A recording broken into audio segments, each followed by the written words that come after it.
uh, doing futures in precarious time. Our panel discussed today what it means to do resistance in such a context, or how we can envision the futures of resistance in the global south.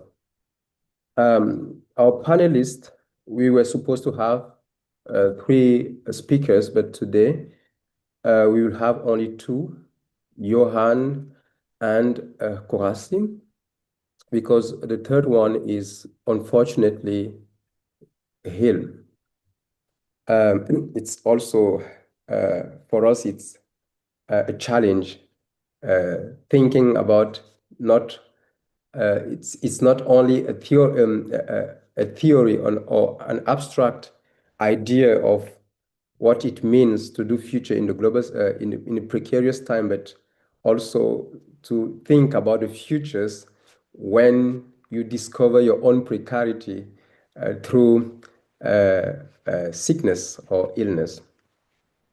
So we have only two. That means we also have much time to discuss. I will introduce Johan and Korasi, and then Johan and Korasi will speak. Then we will have at the end a discussion. Johan Bolding Rasmussen holds a BA in History of Ideas and German Language and Literature from Aarhus University, and completed his MA in Global History at the Freie Universität Berlin and Humboldt Universität zu Berlin, with a thesis on the earlier German reception of Frantz Fanon. As an interdisciplinary researcher grounded in the history of ideas, Johann's suggestion and proposal to the discussion is taking the earlier German reception of Frantz Fanon as a starting point. He is convinced that Fanon serves as an example of argument, ideas, and a thinking from the global south that is not nourished by conditions of neither one single nation state nor one exclusive social community, but is inspired and influenced by a patchwork of different fights and struggles that draw on different sources of inspiration, something that can contribute to a discussion on how to do futures in precarious times. On the other hand, Korasi Teweshe, also known as Dr. Ever Aware, is a Cameroonian-born artist and philosopher whose work lies at the intersection of several genres. On the one hand, science, and on the other, art encompassing photography, video installations, and poetry. This multidisciplinary approach aims to reflect the present in its dialectical relationship with the past and the future, the challenges, contradictions, and hopes. At the heart of this approach is the technique of collage, not considered as a technique but rather a metaphor, a way of seeing the world from an ever-renewed perspective.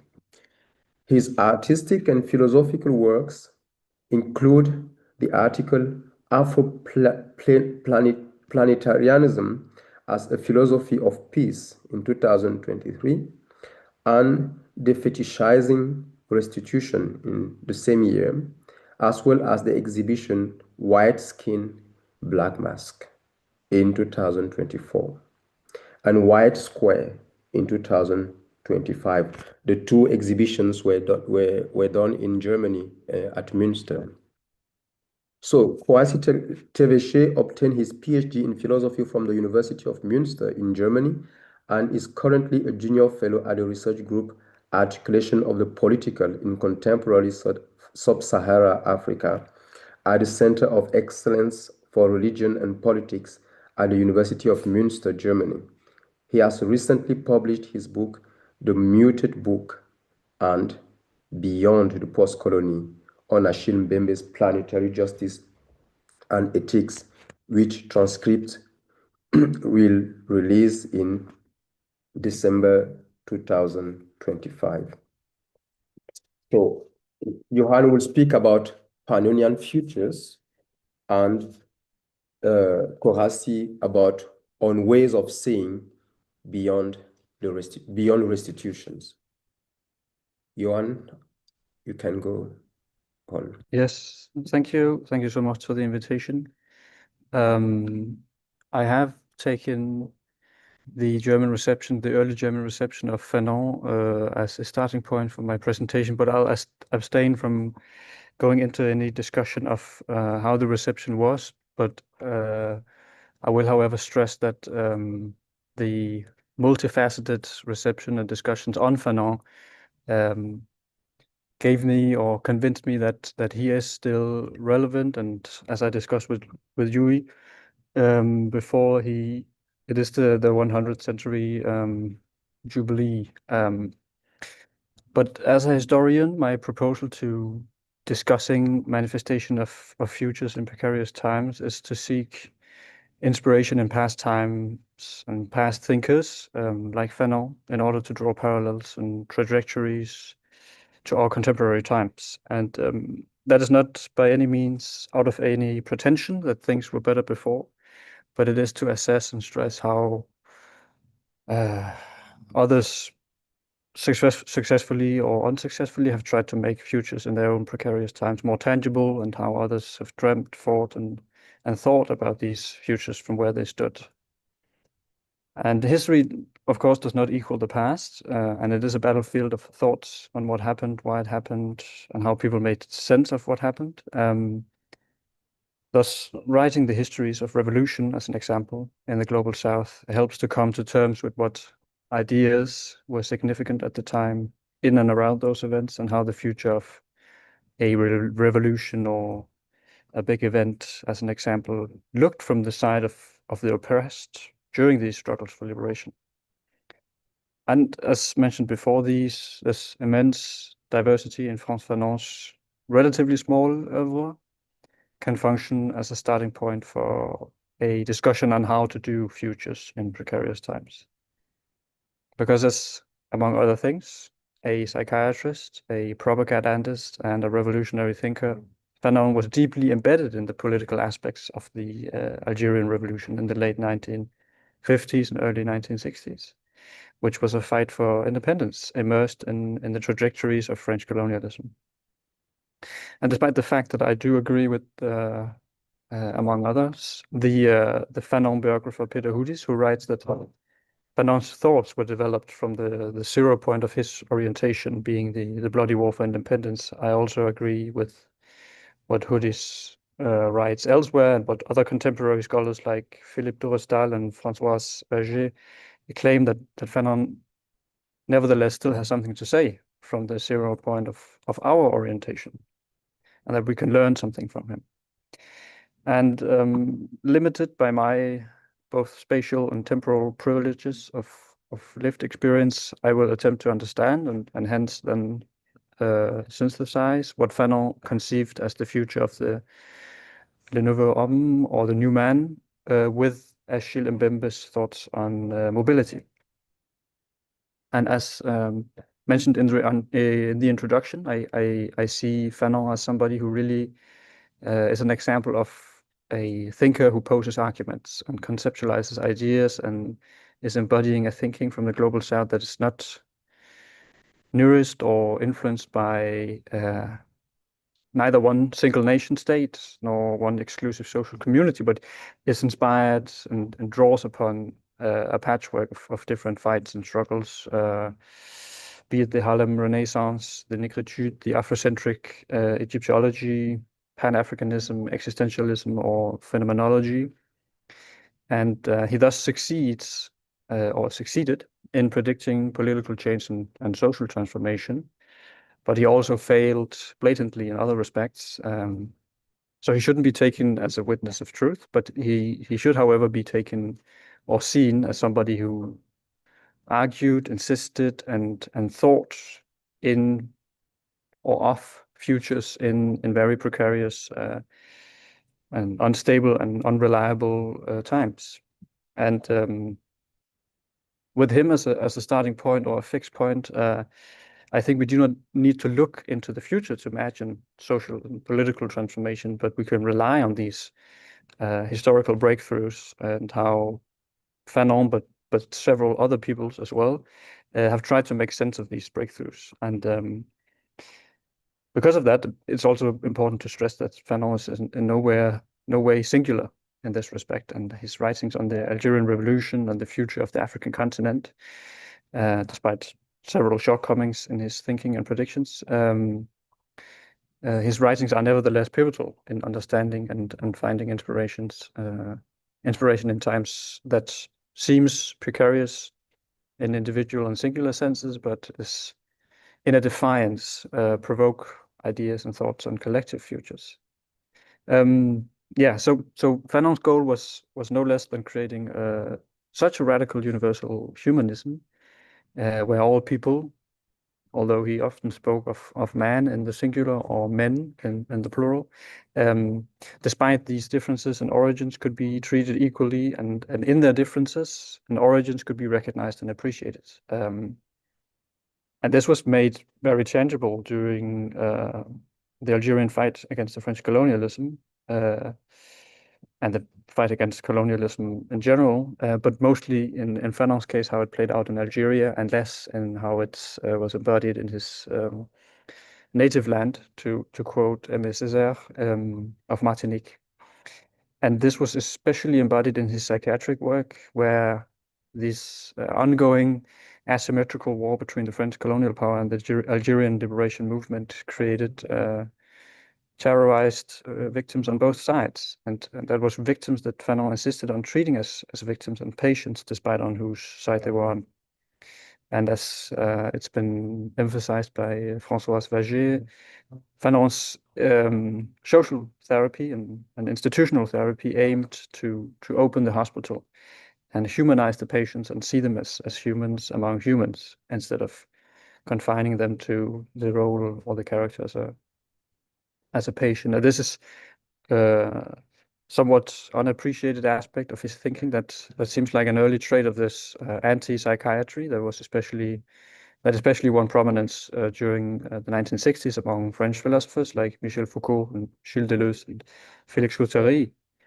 And despite this heavy resentment he had against French people and any kind of proponent of colonial occupation or oppression, Fanon insisted on exercising, from his medical point of orientation, to say it so, this radical humanism that treated people equally, and in this regard as patients. This short outline does, of course, not do his life as a revolutionary thinker justice, nor does it capture this complexity of the life Fanon lived, that both benefited from a very privileged position as a French-educated doctor, as well as a existence suffering from discrimination and marginalization. But it does, however, show that, or to some extent at least, how this radical humanism not necessarily overcame colonial oppression, but acted and could act in spite of this oppression. And this defiance, of course, offers little hope in today's precarious times, but it serves as a bedrock in a contemporary interpretation and use. To some, it might be an appropriation of Fanon, when his fundamental conviction was that liberation from any kind of oppression would only be achieved through revolutionary action. And although this Fanonian revolutionary action did not adopt a strict Marxist framework, it did, however, operate with the aim of restructuring capitalist production modes of production and the existing material conditions, not in the metropole, of course, but in the colony. And one could interpret it as the argument that only beyond capitalism is true liberation possible. But I take that as a given. And I'm most probably preaching to the choir when I'm emphasizing that Fanon did not acknowledge formal independence of colonial states as true liberation, but something that would only attract other forms of exploitation inside this colonial framework left behind by the colonizers.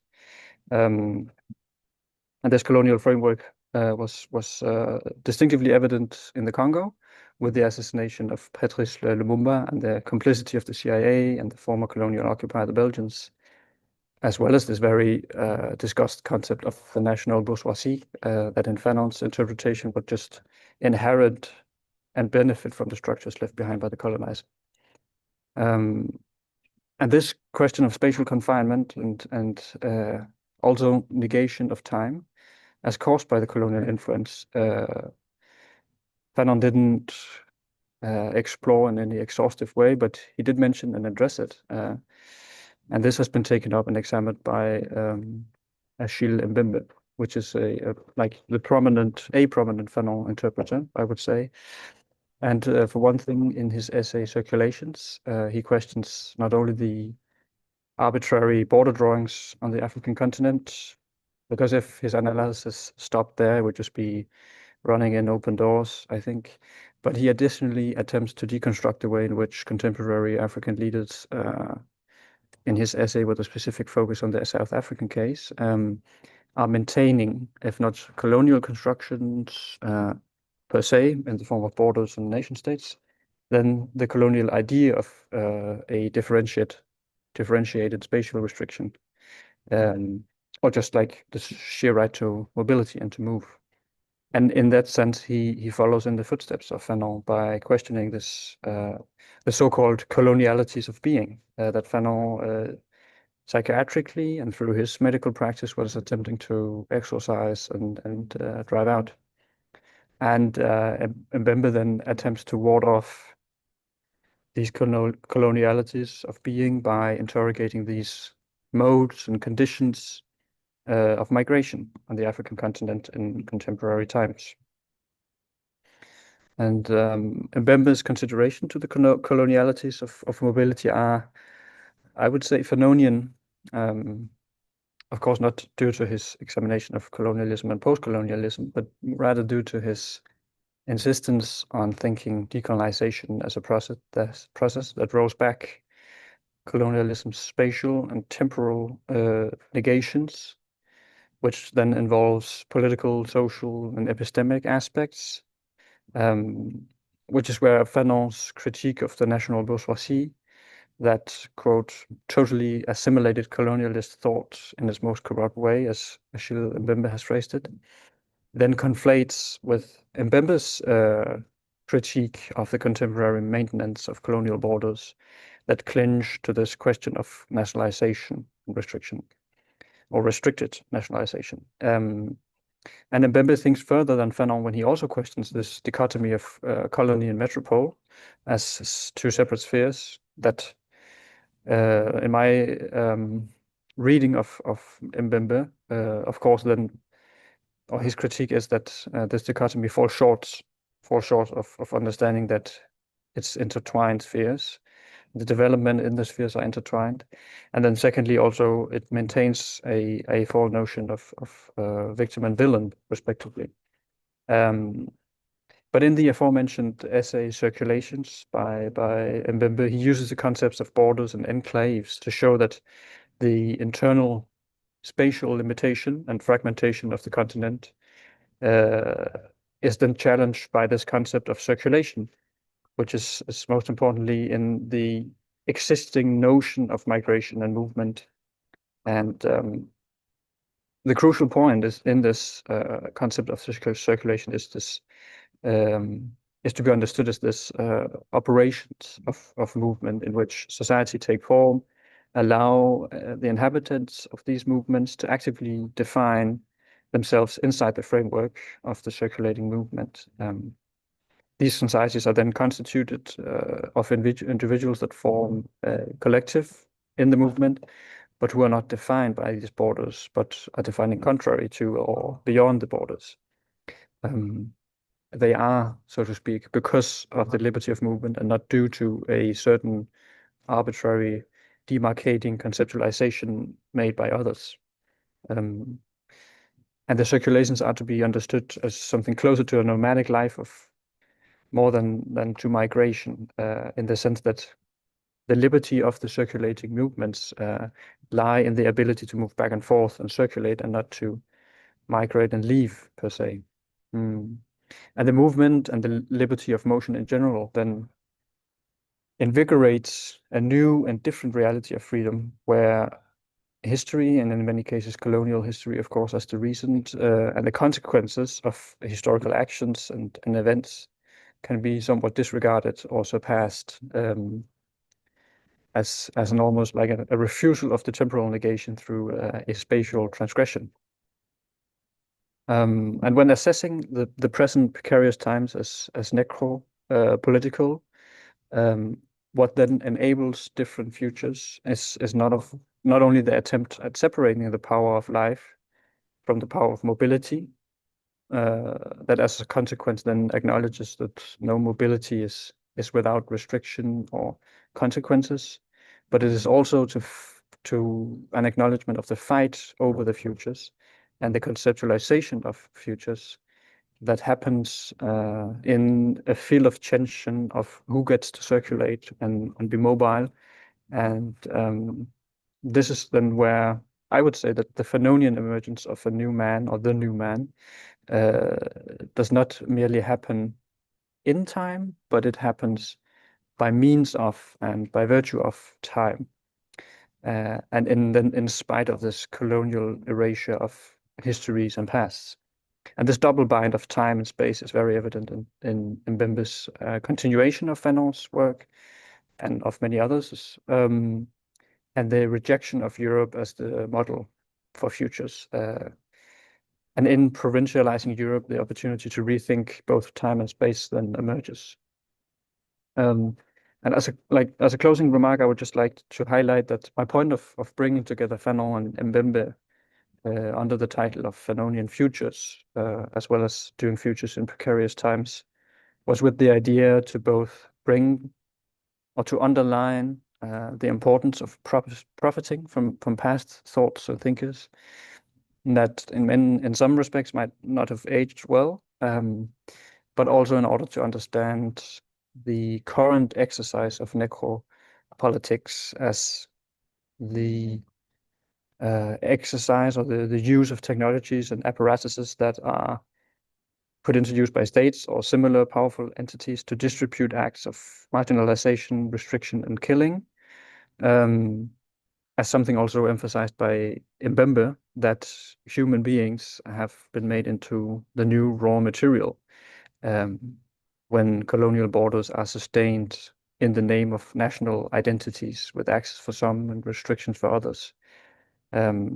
Something that Mbembe himself emphasizes is very present in Foucault's writing on biopolitics, where Mbembe's necropolitics is the antonym, because in Foucault's writing on biopolitics, it is the racial state that collapses the distinction between the biopolitics, the politics over life, and the sovereign, between power over life and power over death. And that was my final thoughts. Thank you for the attention.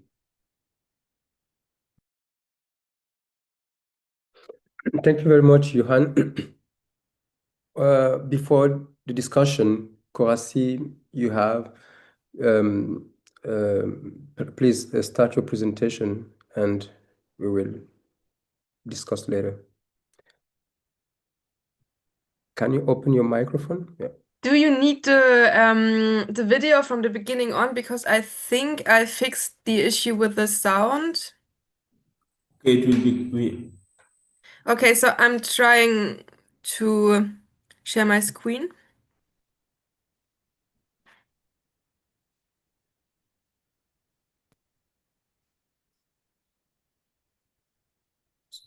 Maybe I would like to do a short introduction and then you can launch the video. Okay, perfect. Should I stop the screen sharing again? Yeah, please. Yeah.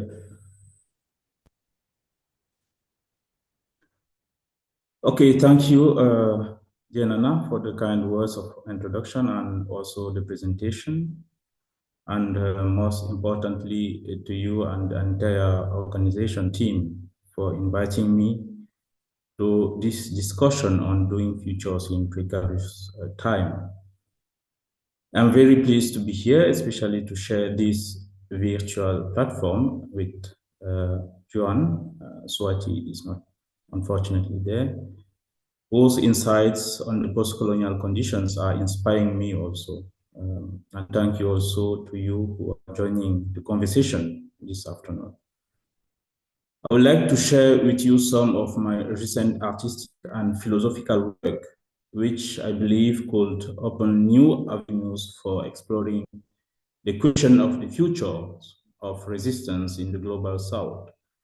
I decided to title my talk Ways of Seeing Beyond Restitutions, because I think that the debate about restitution is one of the contemporary discussions that perhaps most clearly describes the modern form of resistance against what I may call the post-colonial cultural annihilation of the global South, with Africa as an example. So before delving into my presentation, I would like first to share this video with you, which I will be followed by my presentation and talk. Thank you.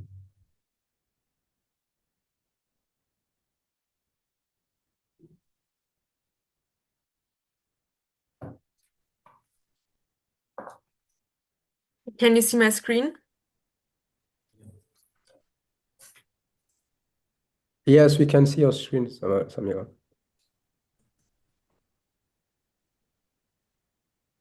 You can also see the movie. But there's no sound, right? Not yet. Mm.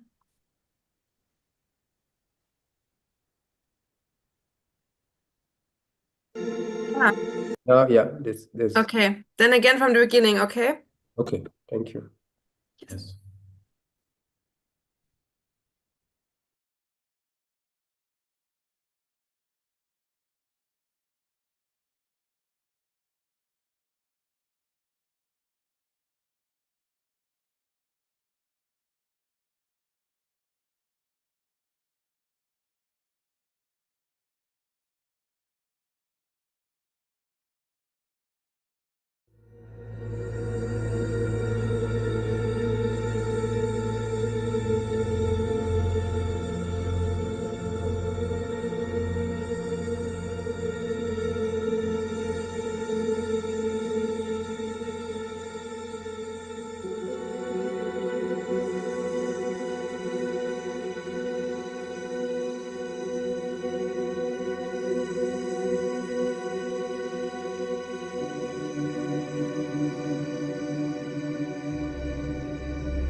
Don't read these white squarisms. Don't read these white squarisms. Don't read these white squarisms. Don't read these white squarisms. Don't read these white squarisms. Don't read these white squarisms. White squarisms, don't read these white squarisms. You are dead. You are nothing. Your world is nothing. Time is nothing. You are crazy. Don't fuck till orgasm. God is dead. Hate chaos. Remember these white squarisms.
there have always been ways of seeing ever since so-called primitive objects attracted the attention of Western ethnologists, missionaries, and collectors during the colonial era. Since then, everyone has seen what they could see in them. Some saw bizarre forms created by so-called primitive peoples. During decolonization, others saw these objects as an unhealed wound of Western colonial barbarism. Others, however, saw them as a heritage of significant value. Still others see them as living testimony to a crime that is almost irreparable. In short, from the perspective of the objects, the debate on restitution is an endless clash of representations. Everyone sees what they can see, depending on their history, personal biography, aesthetic or ideological beliefs, and interest. In this clash of representations, one question remains unanswered. What becomes of the objects themselves? How can we distinguish their voices amid all these words spoken, repeated, and retracted about them? What do they themselves have to say? These are questions my contribution seeks to answer. I will argue that the debate on restitution will only become relevant when each party, first and foremost, learn to remain silent. In other words, to refrain from speaking, to listen in a way that allows one to see what until now may have remained hidden. It is under this condition that it may be possible to untangle the voices of objects and more radically to listen to ourselves speaking. It is therefore a matter of cultivating a new way of seeing. First, I would like to clarify the meaning of my title. In fact, I could have written manner of seeing, echoing the French word manière, which itself refers to the Latin etymology manus, meaning hand. What I have in mind is not sight as such, in the sense that John Berger understood it in his book, Ways of Seeing. John Berger focuses on the types of relationships that are possible between sight and its objects. He develops a phenomenology of visual perception with painting, drawing, photography, and advertising as his subjects. However, what I have in mind with the title Ways of Seeing is more about how we relate to the sight itself, whether we hold it in our hands or not. It is therefore less about a visual relationship with an object than a manual relationship. The act of seeing is hence a tactile gesture, somewhat in the sense intended by the Cameroonian philosopher Fabien Ebousi-Boulaga when he said, "Tout est dans la manière, everything is in the manner." From this perspective, the title involves two essential organs of the human being, namely the sight, which is subsumed by the hand. We are invited to direct our attention not to the external object being seen, but to the subject who sees. The problem is the type of organic relationship we have with our capacity to see as such. The question can therefore be formulated as follows. What do we see when we look at the objects we are talking about in the debate on restitution? Do we really see these objects, or do we see something else? And what is this something else that we see or not? But beyond the objects, what direction does our ethical, legal, and aesthetic discourse take once we raise the question of sight. My argument is that the encounter with objects presupposes, above all, an encounter with ourselves through the mediation of our hands and our sight. In the act of seeing, priority is given not to the objects seen, but to the experience of seeing, defined as the ability to grasp oneself in front of something. It is by being sustained that the sight opens up the space for an encounter with what we truly are while looking at something. In other words, it is as a unified body that the object is seen. This way opens the sight to a dimension beyond images or concept. It makes possible a type of gaze that I will describe as organic and which could be compared to what the philosopher and theologian Nicolas of Cusa called divine vision. In his book, De Visione Dei, he states, I quote, "For our sight is conditioned by the affection of the organ, that means of the eye, and of the mind. Hence, a given individual looks upon a given thing, now lovingly and gladly, later sadly and angrily, now as does a child, later as does an adult, and still later gravely and as does someone elderly. But sight that is freed from all contractedness as being the most adequate measure and the most true exemplar of all acts of seeing encompasses at one and the same time each and every mode of seeing." End of quote.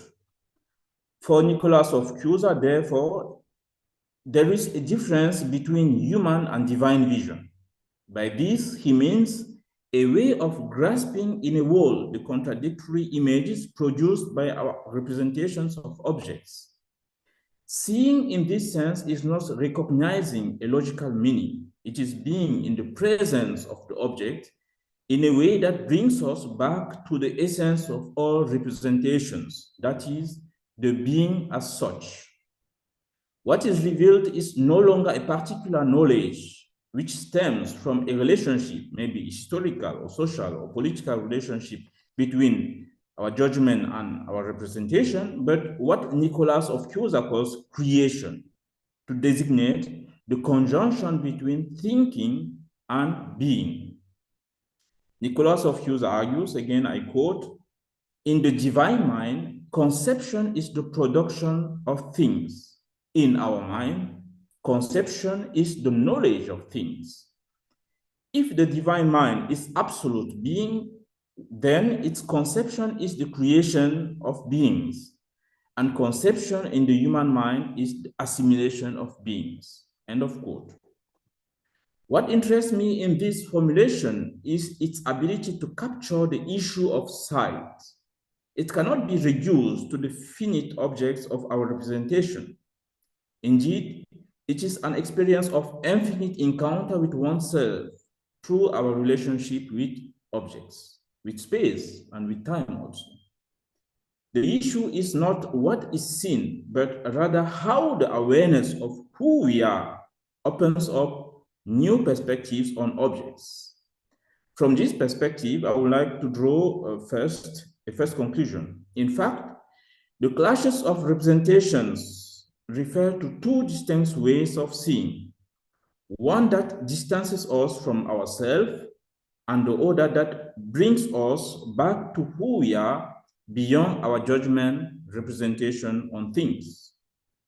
Based on this understanding, I would like to draw a conclusion that relates to the meaning of the concept of restitution.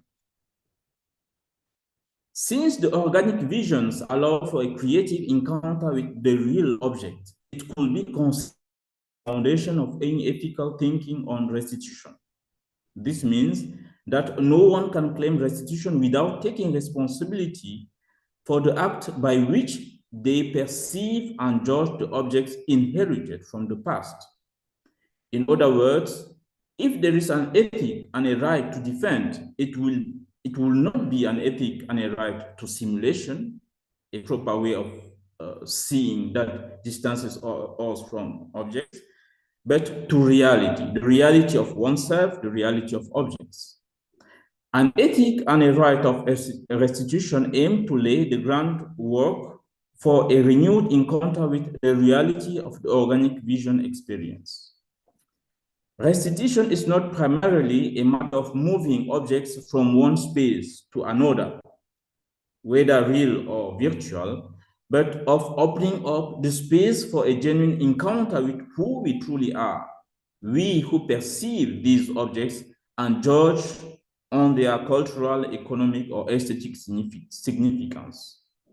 For as the Cameroonian philosopher Edouce Boulaga writes, I quote, "The truth is one ourselves, unarmed, facing with bare hands what is revealed to us as our task as individuals together with others, near and far. It is here that tradition and rebirth are reconciled. Human life is not born with me, but it is reborn," end of quote. Restitution means ensuring that life is constantly reborn in my way of seeing the world. Not my life, but this life that precedes and transcends me from generation to generation. Thank you for listening.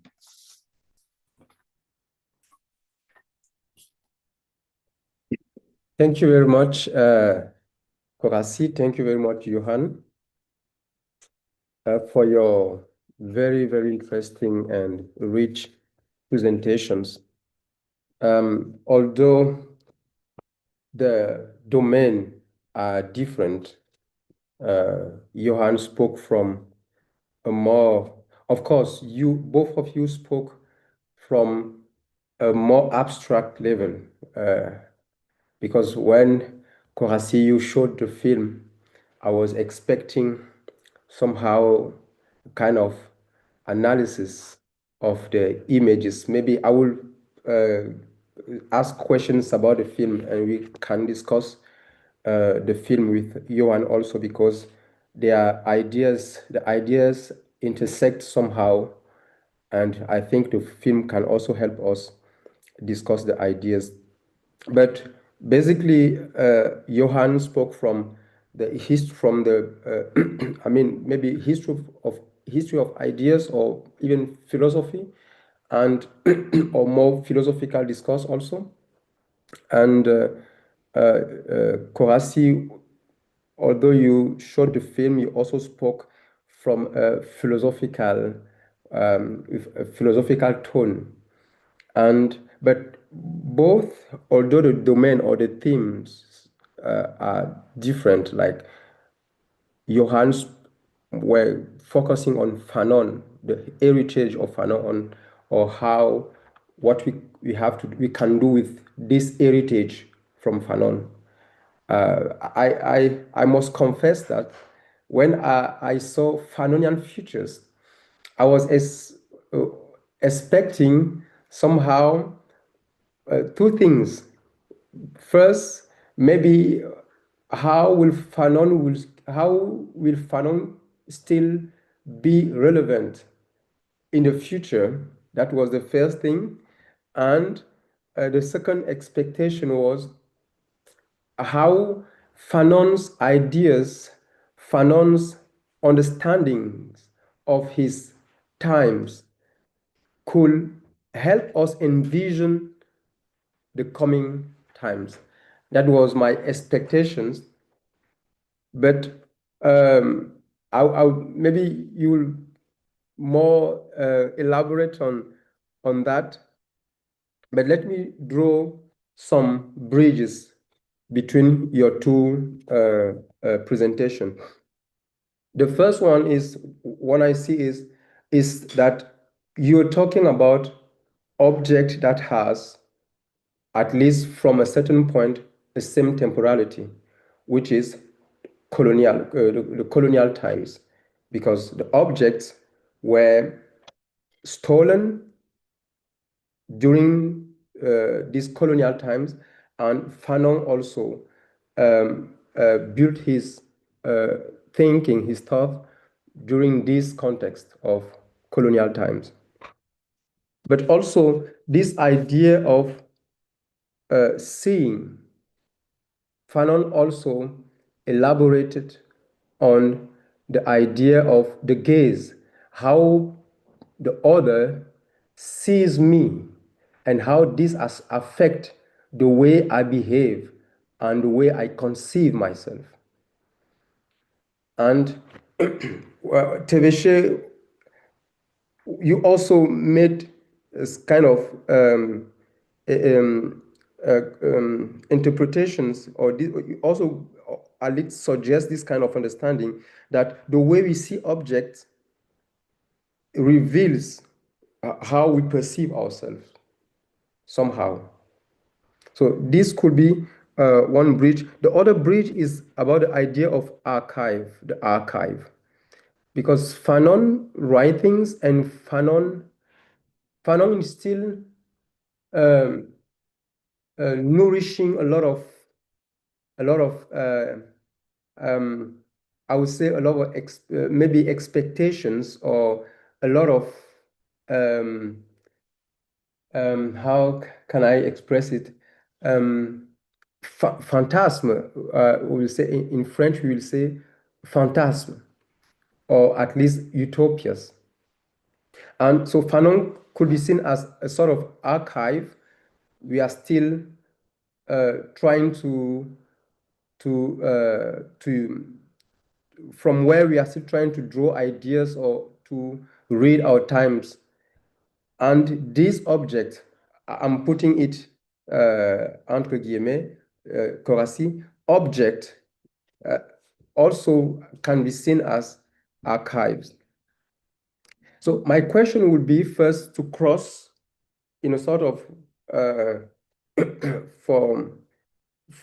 before we cross the views, I would like Johan, both of you, to clarify some point. First, Johan, can you clearly, of course, you explain your title, which was Fanonian Futures. You said, okay, it's about the importance to profiting of the past and also understanding the current exercise of necropolitics.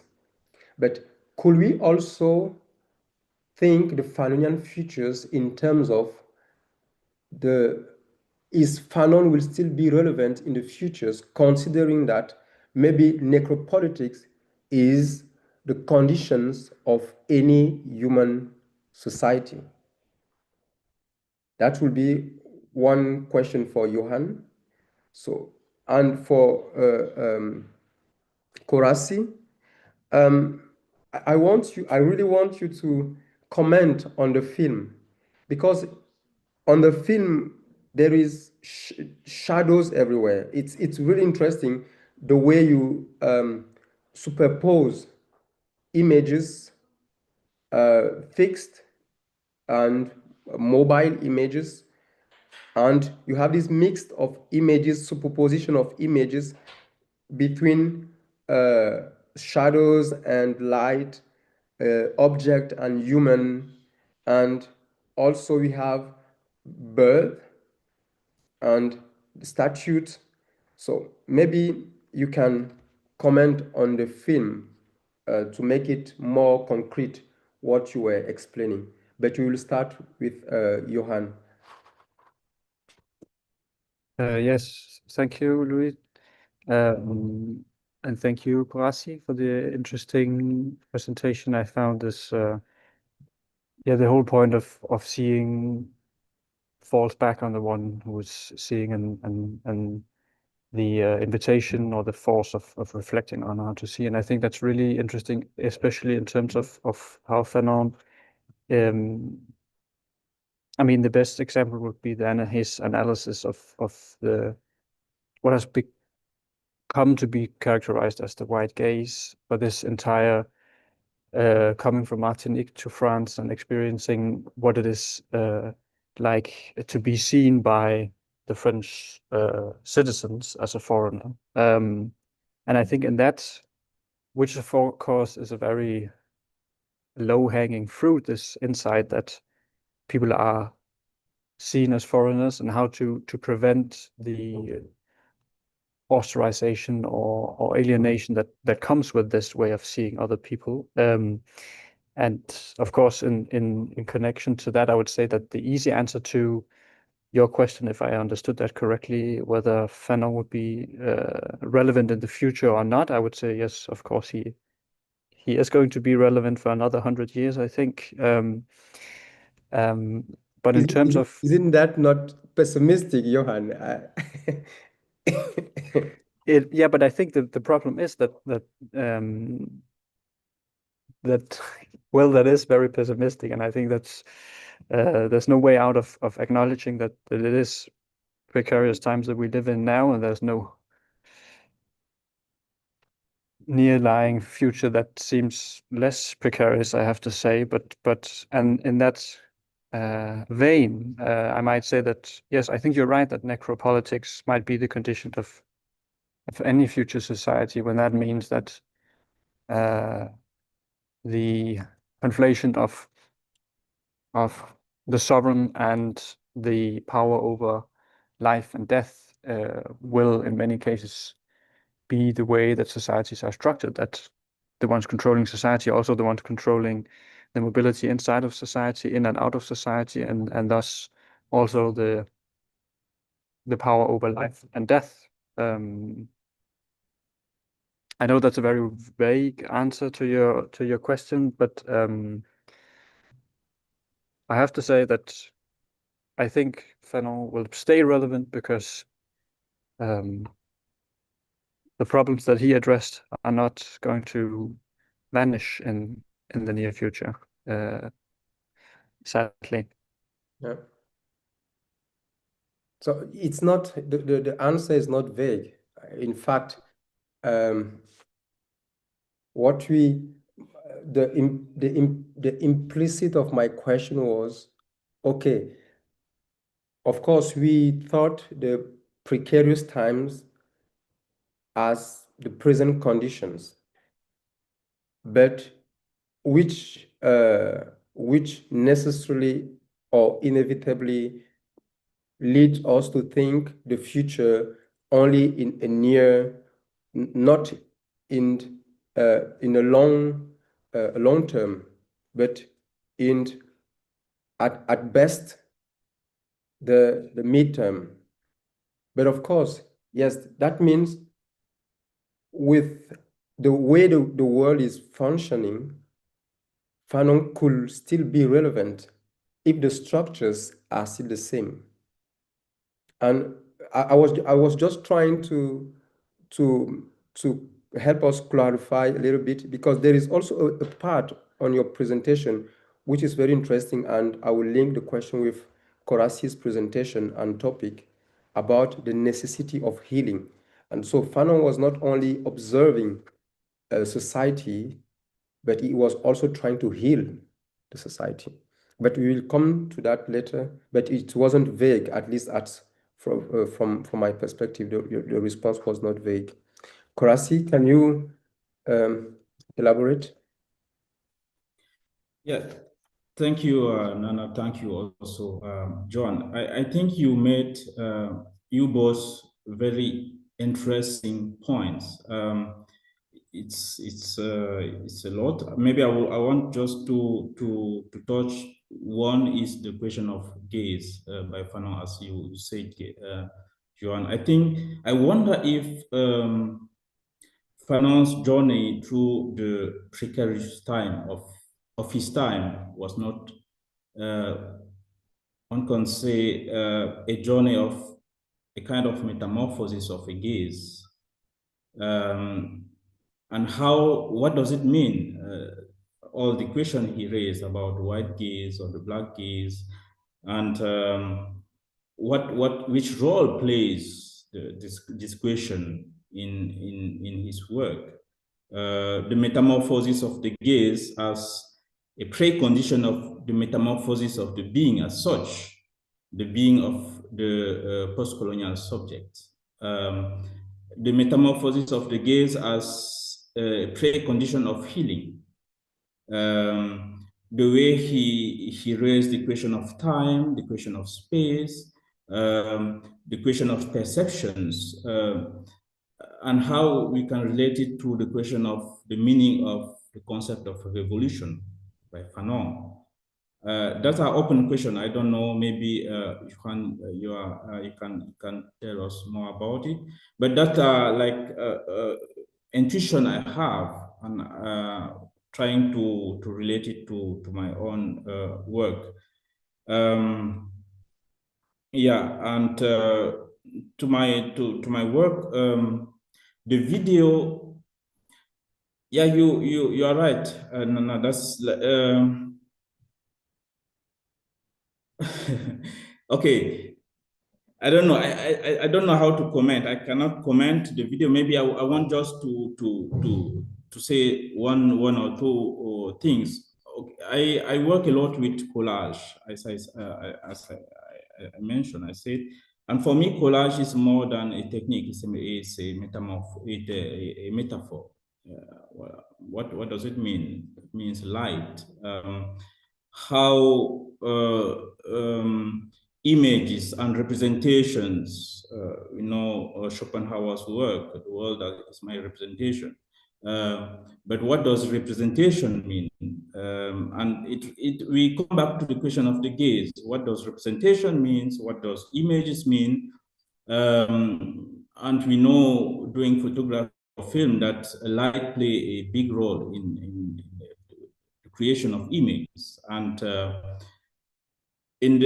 I put myself in this video. I put myself inside. So the one who was looking, that was me. So I put myself in this place, and what can we see if we try to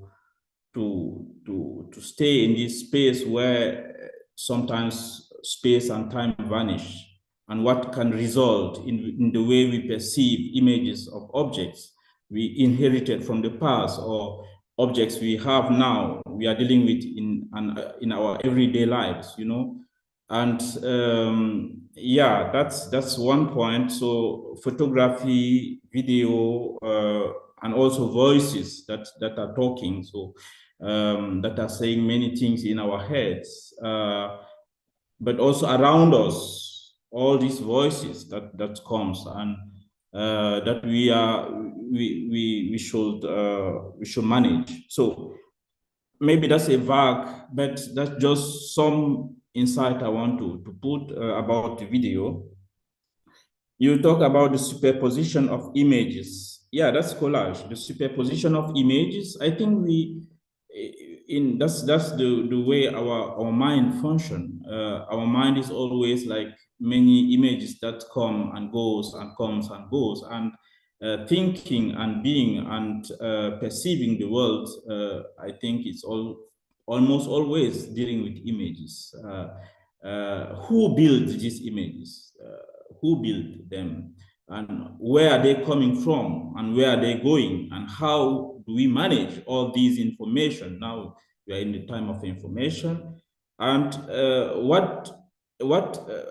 that's in general, but if we try to put it concretely in a political space, we know that there is no politics without images. So we always try to build the images of a state, the images of a nation, the images of belonging or co-belonging, of border, and all these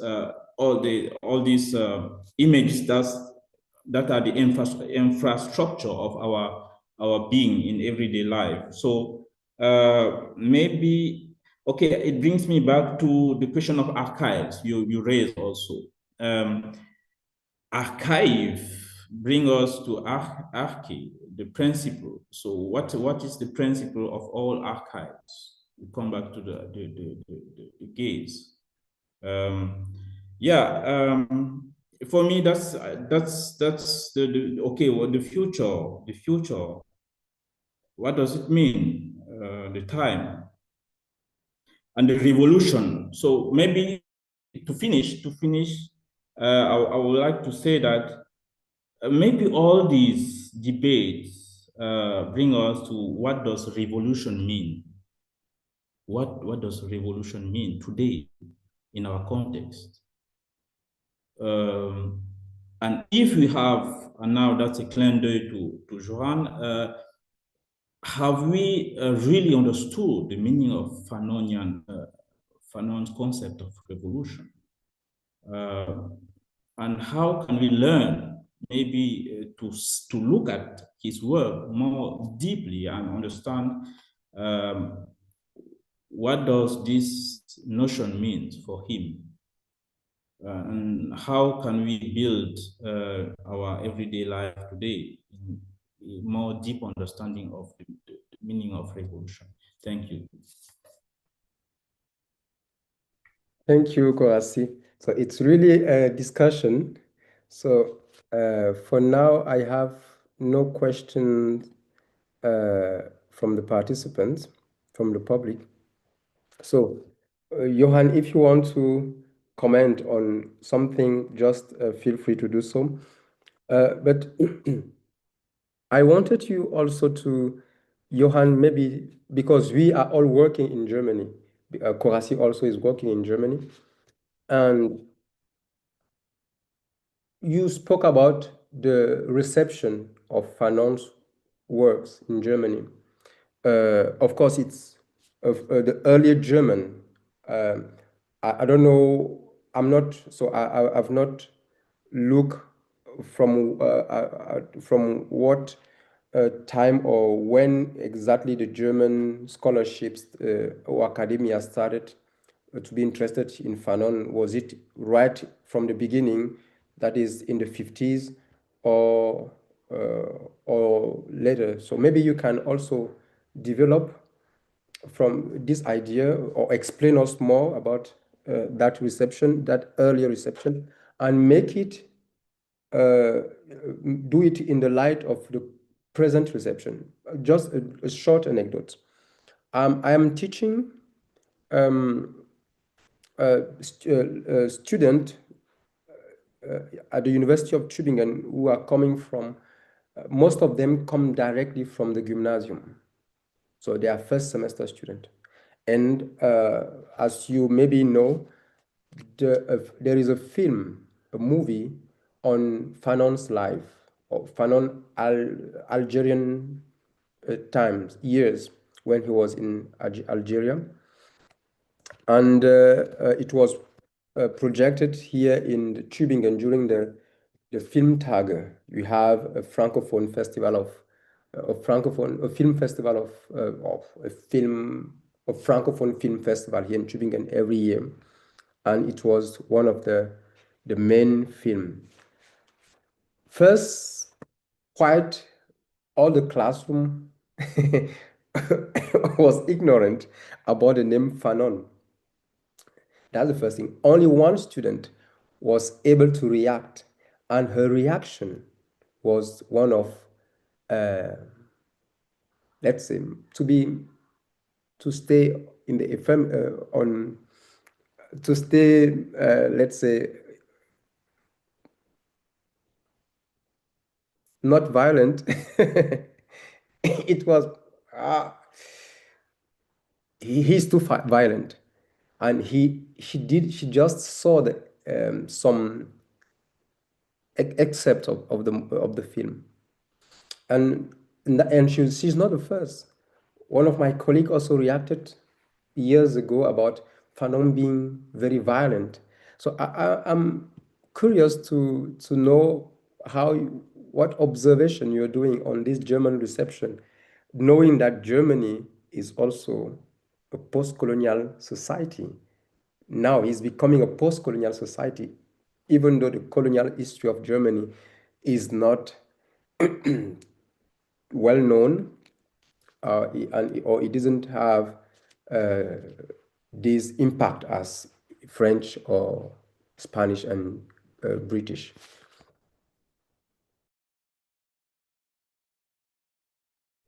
Yes, thank you. There's a wonderful amount of things to address. Firstly, I would like to say, Korazi, I think this idea of a metamorphosis of the gaze can serve or has to serve as a precondition of healing. I think that's a good point in saying that, or at least as I understand the analysis of Fanon, he underscores that in French colonialism and in the exercise of French colonialism, and in many forms of colonialism, there is this dichotomy. There's what he calls a Manichaean divide between the colonizers and the colonized. And I think when the colonized is forced to see him or her or themselves as inferior, there's a great job in unlearning this gaze that they have been forced upon them. And I think it goes both ways, of course, that the way the colonizers sees the colonized and vice versa. It is, as you say, it's a precondition of healing. Following down on this, as you said, Louis, that we are both talking, Korazi and I, in very abstract terms. I would say yes, but in my case, it's mostly because Mbembe is also talking in very abstract terms and in concepts, although he's also very concrete at times. And for Fanon, he was more a philosophy of the concrete. I think the biographer Peter Houdis calls him the philosopher of the barricades. I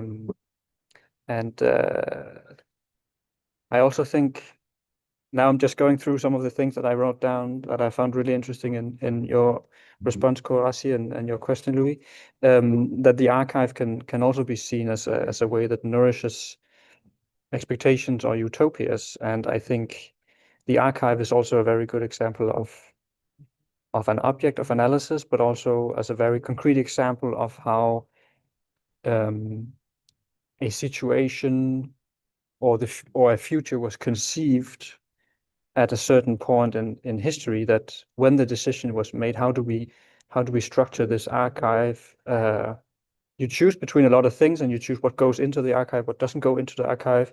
And when you do this, when you make these choices, you also make the decision what is going to be interesting and necessary for the future to know. And I think that is a very good, a tangible example of how to do futures in precarious times, is to look at how our archives made. In terms of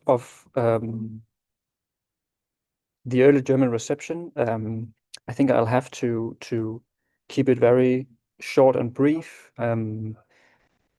because I could ramble on about the reception, but I think in the light of the present reception, I would say, as I see the landscape of people reading and interpreting Fanon, is very much in the vein of psychiatry, his medical practice, and the latest, there's an anthology who came out a couple of years ago on aliénation et liberté, with like collective of his psychiatric reports, some theater plays, and there's a very, very strong undercurrent of his medical practice as also a way of as you said, healing practice, and a way of seeing patients as humans. And in the early 60s, of course, there was circulations of the French originals and the editions as they came out, but the German reception didn't begin before 1963, at least not the public reception, because that was when Franz Anspringer, this political scientist, sociologist, so-called expert on African politics, wrote a review of Les Dames de Dilleterre, and that is where I point and say that's where the public German reception began, and then the translation didn't begin before 1965, when De la Violence was translated and published in the German journal Kursbuch. And then in 1966, the first edition, the first German translation of Les Dames de la Terre was translated in its entirety into German. So, and I think if I should try to look at the reception in a view of Germany as a post-colonial state, there's a glaring absence of any discussion of at the time of how Germany was a former colonial power. There was no discussion on how Fanon was addressing colonial issues, and the German public didn't react by saying, okay, so we were also we were also a leading colonial power at the time. The discussion was more on the French and their atrocities and how to compare French colonialism with German National Socialism. And this strand of Holocaust comparison began, of course, during the 1950s and was really a strong aspect of the German reception of Fanon. And I mean, today it's also still discussed whether it's possible to make possible to make like this continuation thesis that from Auschwitz or from Windhoek to Auschwitz. I think Zimmerer's article about the comparability of Holocaust and German colonialism is called. But I think now I've rambled too much already. So I think I'll leave it at that. Thank you very much. I have a last question. There is a lot. I would have liked that we elaborate again, maybe on this idea of colonial gaze, not only white gaze, but also speak about colonial gaze. But I would like us to link all our discussion to the theme of resistance. You already did it in many ways, but I want us to be a little more maybe factual. And for Fanon has been linked to even armed resistance, like taking arms and making the revolution. But now, and Koraci, you are my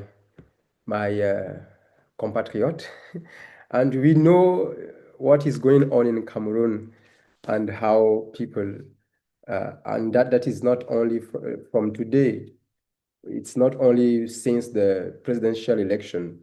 It's since the 2016 where Anglophone people started to resist against what they call the power of Yaoundé or La République, which they see it's a dictatorship, or at least doesn't want to recognize some basic right from the Anglophone or from the North and the Southwest. But now, these days, you also had this post-electoral crisis, which led to many deaths. And there is a question, because you asked the question, what it means today, what revolution means today. We should ask this question. What resistance means today. What will you say about art? Because you are an artist, and in addition to being a scholar, you are an artist. What do you think art can? So there are two questions. First, so I'm basically asking the same question you asked to us. What do you think revolution should mean or could mean today? And this is a question for both of you.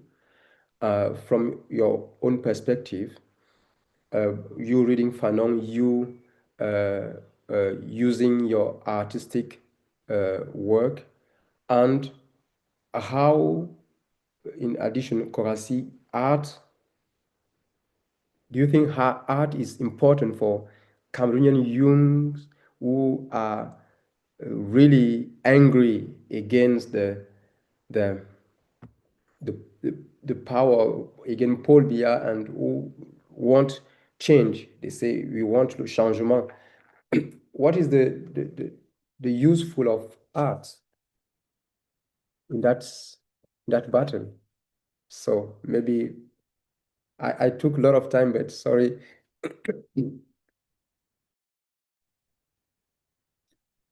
Yeah, thank you both of you. Yeah, that are really big questions. I don't know if I have an answer to this. I can just try to say something from my small, teeny perspective. And yeah, what does a revolution means? What does resistance mean? And what can art do? How can art help? Maybe coming to the word revolution and resistance, these two words, before dealing with the Cameroonian issue. I want to come back to Fanon.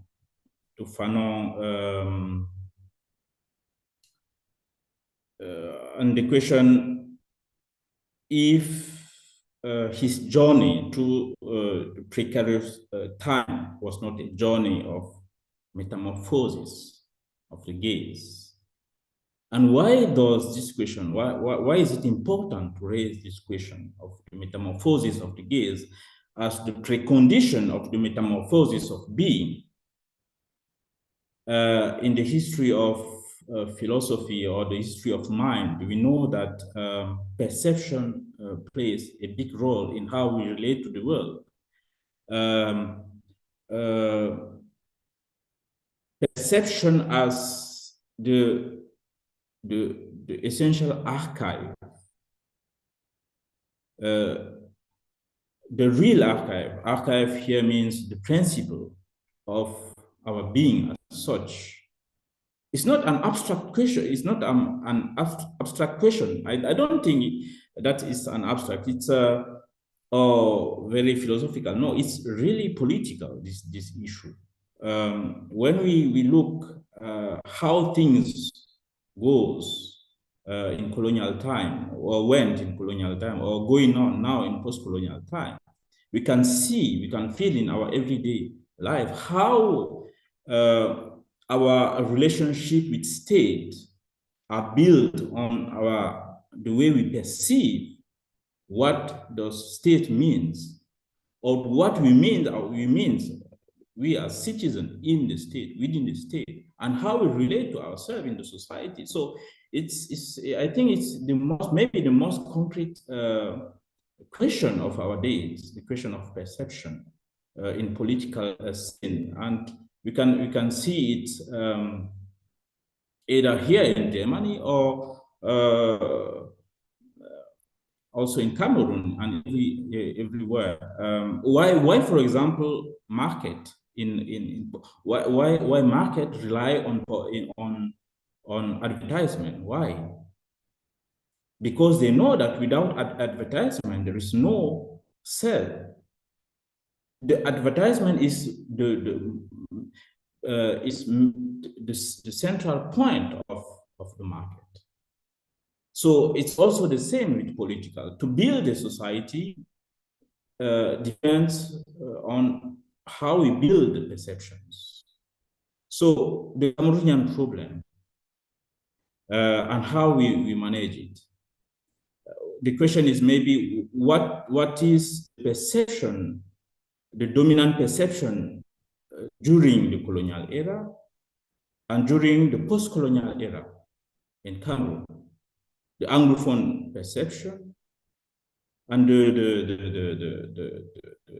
the perception of other regions, how they define themselves, how we define ourselves. That's the political issue. How to deal with this issue? yeah, we can just see how education has been like dismantled, carefully dismantled in Cameroon and also during colonial era. And education is the place, and Bildung, here in Germany, we talk about politische Bildung. And Bildung, build, to bilden, all are related. Warum ist das Wort Bildung, und, weil Bildung, das Bild, to bilden, to construct the architecture of our being is the Bildung. And Ausbildung, without Ausbildung, you cannot do something here in Germany. And that's a fact. So it's the same. Sorry, I'm like now talking too much, but No, I asked the question. So in Cameroon, I think for me, maybe the question now, the question of resistance is maybe the question of the resistance of the mind, the resistance of the mind, first of all, and then the resistance of the Bildung, the education. That's the last point where I think we can maybe begin or end things. So if we want to end what's happening now, we have to end the Bildung. That brings us to this. Thank you. By Bildung, I don't mean only the official Bildung, but also the informal Bildung in families and everywhere else. Thank you. Thank you very much for that. Sorry for cutting you. Yes, Johan, last word. I think it's really interesting bringing up Paul Biya in a discussion on Fanon, because I mean he's almost as old as Fanon would have been this year, and that of course is not a problem per se being old, but leading a country almost as 100 years is of course highly problematic. I think I didn't answer the question on violence in Fanon's work, or whether I mean, I don't really have that much time to answer the question, but I would say that, of course, that is something that has to be discussed, but it also has to be understood in the historical context of where he was rising from, and that the Algerian Revolution or the Algerian fight for independence was extremely violent, and you cannot understand Fanon's concept of violence if you don't understand how violent the Algerian Revolution was. Thank you very much, Johan, for the short answer. And it's a very interesting topic. We had only 2 panelists, and 1.5 hour wasn't enough. So I hope the discussions, the conversation will continue beyond the panels, and maybe networks will be built, and we'll continue the discussions. So thank you very much, Johan. Thank you very much, Kurasi, for your thought. Thank you very much to Samira, who helped us with the technical support. And thank you for the public who was there. We meet again, the forum continues, and we still have very, very interesting papers coming forward, like 3 very interesting keynotes on next week on Wednesday and Thursday and Friday. So thank you, and see you online. Yeah, thank you, Luis. Thank you, Johan. It was a great pleasure to be. I hope we keep the contact, and it would be nice to continue the conversation. Thank you so much. Thank you. Yes, I would also like to say thank you, and thank you for the invitation and the very fruitful discussion. Ciao.